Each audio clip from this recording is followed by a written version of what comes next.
As a kid, what did you think was a very normal thing to do? Which it really wasn't.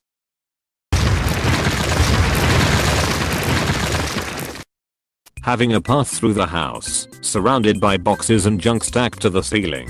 I grew up in a hoarder house. Occasionally us kids would run too fast through the path, knocking into the sides, and the boxes and stuff would collapse on top of us. This one hits close. The paths through the house. The weird thing was that my mom was a clean freak about floors / dishes / laundry and whatnot. House always smelled nice, but the things would all be moved to clean and then stacked up the walls again. Like, dude, you don't need 8 sets of nice dishes kept in boxes if you're never going to use them. Well, this is better than usual. Thank God she cleaned, cause hoarding and cleaning doesn't usually go hand in hand. Biting my washcloth in the bath. Oh shit, I forgot about this. I remember the exact taste too, which was at least 22 years ago, lol. When you went to the sitter every day, you were to sit on the couch and never move. Seriously, my brothers, sister and I were forced to sit on the couch with the TV on at the sitter's house, while her kids ran around like a bunch of hellions. When we got a new sitter after moving, all 4 of us promptly sat on the couch and stayed there. Our new sitter pulled a bunch of toys out and sat in the floor and played with us. A literal sitter. I got shockingly far in Op's story thinking he wrote shitter. Whispering what I just said back to myself. Apparently I did it all the time as a kid and never noticed until a couple of friends pointed it out to me. I would be like, let's play Barbies, and then quietly, let's play Barbies. I have no idea what that was about. Brick, I'm lying. Having camping nights. Mom would light candles and make dinner with camping gear. She and I would play games until my bedtime, huddled up in the living room. It was because she was crazy poor when she divorced my dad, and a few times she couldn't pay the electricity on time. I thought it was fun. If you haven't, you should tell her. When our kids were young, we rented a house in a more posh neighborhood to be close to my husband's job, and it was impossible to keep up with the Joneses. We just didn't have the money. But I did things like reading Little House on the Prairie by oil lamplight, or turning our already very sparsely furnished house into a haunted house for my son's birthday party. My daughter told me recently that she adored the lamplight readings, and the cool rich classmates said it was the best birthday party they'd been to. It meant a lot to this mom, who wanted to give her kids the world but couldn't afford it. Edited because rambunctious puppies caused a post before I was finished. Puppy tax https://inga.com/gallery/le0nomc. I smiled with my lips on the inside of my mouth. I don't know how I managed to not learn how to smile properly, but I thought I was smiling normally until a kid said, "Stop smiling like that. You look weird." And I spent a good week looking up pictures of smiles and practicing how to smile. I'm confused as to how this would look. Like, you curl your lips around your teeth? TBH, I never saw what it looked like myself in a mirror or something. I think I just pursed them into a thin line and used my cheek muscles to curl it on the sides. If it helps. I showed my BF and he said I look like Donald Duck without a beak. I showed my BF and he said I look like Donald Duck without a beak. Ashburn. Have speed up spells where it feels like I just got off a treadmill and my internal monologue is yelling. Turns out I have epilepsy and was having seizures. Didn't realize back when I was like 7, but presented with tonic-clonics, grand mal, at 15. Or listen to the air vent and hear music in white noise. This was likely auditory hallucinations. Also due to epilepsy, stupid brain. I pretty much always hear faint music in white noise. It feels like it's a song I know, but it's just not loud enough that I could recognize and be sure. As far as I know, it's just our brains trying to make sense of information and fucking it up. Basically something called pareidolia, where the brain sees faces or shapes and patterns, or hears music in white noise or running water. I was about to say something about that. I find it happens more specifically with unnatural white noise machines. Since there is an actual pattern happening, your brain picks up on it and try to make something out of it. There's obviously a whole culture into white noise and what kind of decibels should be used and whatnot. collecting roadkill and utilizing insects to clean the bones so I could collect them. Jeff Dahmer over here. If so, I'm a pretty late bloomer. At almost 40 I have murdered Noon. Funny you mention him though. I remember being like 10 or 11 when we watched a special on him. When they got to the part about him collecting roadkill I was like, oh shit, apostrophe. Well, you're not going to kill anyone with that attitude. Oh, you just slay me. Apparently when I was a kid I used to pick up quarters on the street. My parents didn't want me doing that, so my dad told me to not pick up coins because people put them in their butts. I didn't use change for anything until I started driving at 16. Ask Crack Bandit. Whoever awarded the bear hug. Too soon. Bear down for midterms. It's a bear party. My family are not comfortable around each other. Never any touching, kissing or cuddling. Any physical contact is forced and horribly awkward. No one also talks, and any disagreements simmer for years with a grudging resentment. When I first started dating my now husband I was shocked his family would just sit close to each other. Like their legs would touch on the couch. Like not overly touchy. Just normal. But not normal to me. They also spoke to each other if they were upset. I was quite envious. Experienced this with my ex-boyfriend's family I lived with for a few years. It took me a while to get used to, but it taught me so much about what I want for myself someday. My family, parents, siblings, never really says I love you or anything. My husband's family does. I say it to my kids all the time. My 11-year-old will randomly text me I love you. I feel like it is so much warmer. This was my family growing up. One time my mom said I love you when we were hanging up. I froze and quickly said bye. I was 26 at the time. Not having an affectionate or even open family dynamic made me feel alone growing up. I refuse to have my children feel that way. So I'm constantly telling them I love them and am hugging them. My family also does not say this very often. We do sometimes. And we do love each other. It's just not something frequently verbalized. When it is verbalized, it's almost always between parent and child. One time my brother said I love you at the end of a phone call and it really threw me off for a second. But I did respond in kind. Wash my 2 pairs of pants and 2 sweaters every few days. Because they were the only clothes my parent had bought me for school. Eating canned button mushrooms for lunch because there was nothing else to eat in the house. Not for a lack of parental funds. Didn't realize other kids didn't live like this until I hit 13ish. Sitting together at the table for meals, especially dinner. We frequently got McDonald's, had TV dinners, or had ramen/mac and cheese. I didn't know until I was an older teen that families actually sat down to talk to each other every day because I thought that only happened in shows and movies. Sitting down at the table makes me uncomfortable. Even to this day. Like, I don't even know how to prep the table. My parents made us have dinner around the table to talk about our days. But it always seemed forced. It didn't help that I would be yelled at or chastised for anything I said about school, but also criticized for being silent. So I wanted to eat dinner in front of the TV, just so they'd pay attention to something else. This was my normal. It was really strange when I ate at friends' houses and they seemed to actually enjoy talking about their day because they weren't yelled at or criticized for common daily activities. Other people don't feel sick with dread for months before visiting home for the holidays. I don't get it. Like, how? If you really feel that way you're better off not going. Jesus. I was going to say cutting pickle spears into little triangles to eat alongside your sandwich. This thread went in a way different direction. Be unique. Tell us about your quirky little take on food. It needs to be in triangle form, wrapped in ham, and slathered in mayo like God intended. Building homes for snails and slugs when it rained. My older brother and I would love to go outside when it rained and collect slugs and snails to put in these little pebble shelters we'd make for them in the backyard. Edit. Wow, as a non-social kid hopping between houses I never knew how common this was.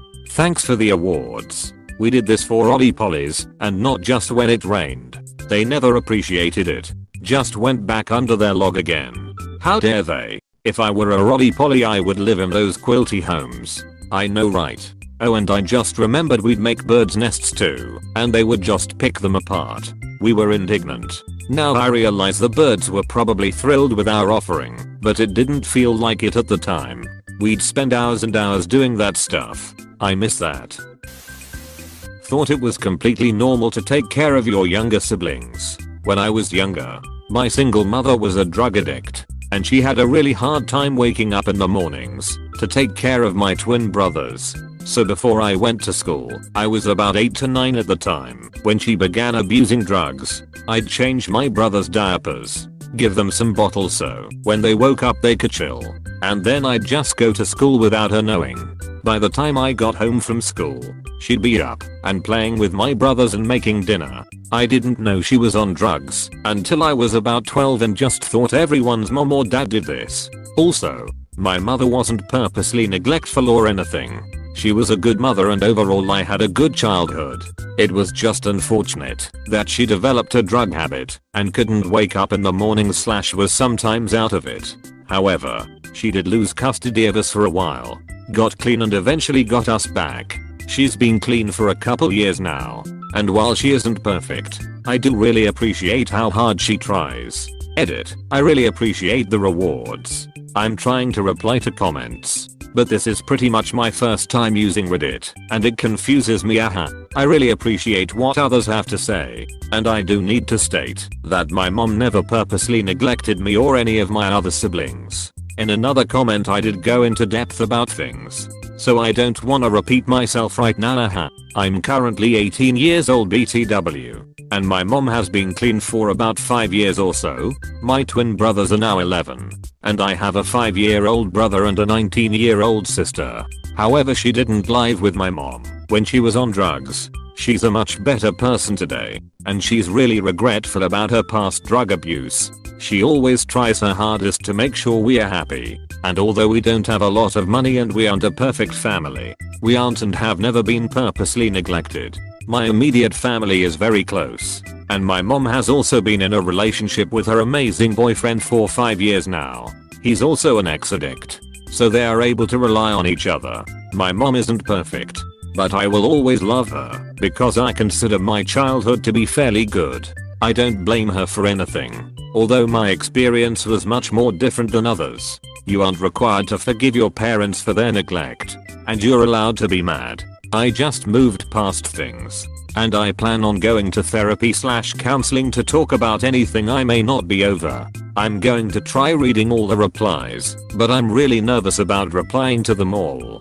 Thank you to everyone's replies. I'm actually kinda grateful that others had similar experiences to me growing up, because for so long I thought I was alone. That's good to hear. Not everyone who happens to be in such a situation is a bad person. I'm sure they also appreciate how hard you worked. My mom is actually very regretful for making me watch my brothers when I was that young, even when she was on drugs. She apologized often for it. My mom is far from perfect, but I really appreciate how far she's come and how she tries her best to make sure we are all happy and cared for.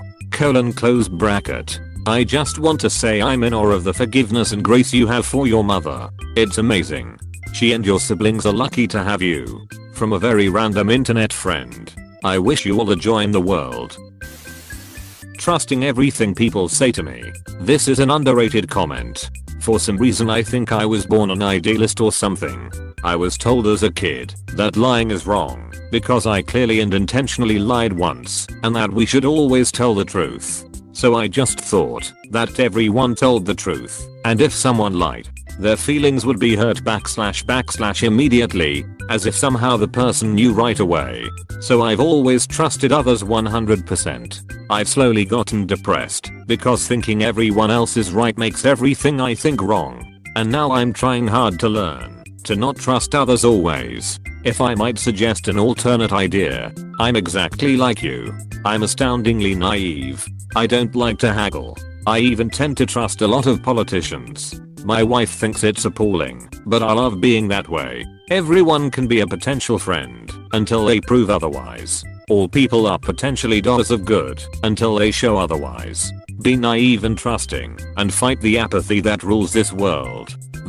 It takes courage. but listen to your gut when you get a bad or you comfortable feeling. If there are no prejudices seeded into you that you can identify, then be distant until you find out more about the person. Shoveling food into your face as quickly as possible while huddled around the TV. It wasn't until a sleepover at a friend's house that I encountered a family sitting around a dinner table talking about their day. At the time it made me super uncomfortable, but I've learned to slow down and appreciate it more with time. I'm a 34-year-old man and I sadly know I can eat a tilapia fillet in 6 seconds. Recruiter, do you have any special skills? Chief Justice Gritty. Recruiter, oh, yeah? Prove it. Proceeds to wolf down whole tilapia in 12 seconds. My parents sleeping in separate rooms. My mom snores like crazy, and I understood why my dad would hate that. Turns out, dad was gay. I dated a girl whose parents were happily married, but lived in 2 separate homes. In the same town. In the same neighborhood. Less than a mile from each other. Both homes were in each other's names and all of their finances were interwoven. They just found that for their relationship it was better to live apart. When we were all together they seemed very happy and would sleep over at each other's homes. It was like they were a happy dating couple who just hadn't moved in together. I'm pretty sure my parents' relationship would work better if they did that.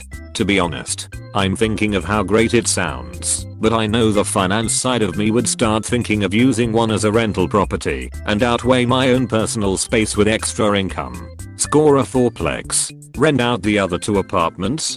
Depends on local values and whatnot I guess though, and depending on the rates you'd charge. Not telling your family when or where you were going, or what you were up to, or how long you would be gone. I remember as early as 6 I was wandering off to another neighborhood and across a busy road to find playmates. As I got older, I would go to friends' houses for days on end, still never needing to check with anyone or let anyone know at home I was going. It didn't really click until I got my first roommate after college who bugged out and was about to call the cops because I went to my boyfriend's house, turned my phone off, and took a long nap in the middle of the day as he worked nights. We had an argument where I kept saying I'm an adult. You don't need to keep track of me, and it took a while for me to understand that even adults check in with each other for safety and they don't normally just disappear for a few days. I'm sorry, do your parents realize you exist or did you just fall out and walk away at birth? WTFF, are they even good for? Jesus Christ, you deserved better. This made me laugh. Thanks. Long story short, that's the result of untreated clinical depression in a single mother with 3 kids. She didn't/still doesn't have the energy for most adulting. My parents have what we now know was developmental disorders, but was previously known as being slow. Think it was 2nd grade when I started doing math for my parents. We went out for shopping or dinner. Then I'd check the grocery receipt or tally the tip. In more ways than one I became very independent from my parents at a young age. I didn't realize until late high school, interacting with my boyfriend's family, that normal children don't speak to their parents like equals. It was awkward to say the least. It took many years to learn how to be respectful to your elders and not throw my weight around. I had thought every kid needed to keep their parents in line. Awkward. What can I say? I'm a working kid raising 2 parents. My dad would put chocolate frosting on a graham cracker, kinda like a s'more but no marshmallow, and it would be a treat for us for a few days. Like cookies. I think it's BC, there were times we couldn't afford cookies or brownies for lunch, but we usually had graham crackers and frosting, so he made sure we had something sweet for our lunches. It. Wow, I went to sleep and this blew up. Mayo, thank you all for the upvotes, awards, and the stories of your own. And for those that have never tried it, it is really good. This anecdote makes me like your dad.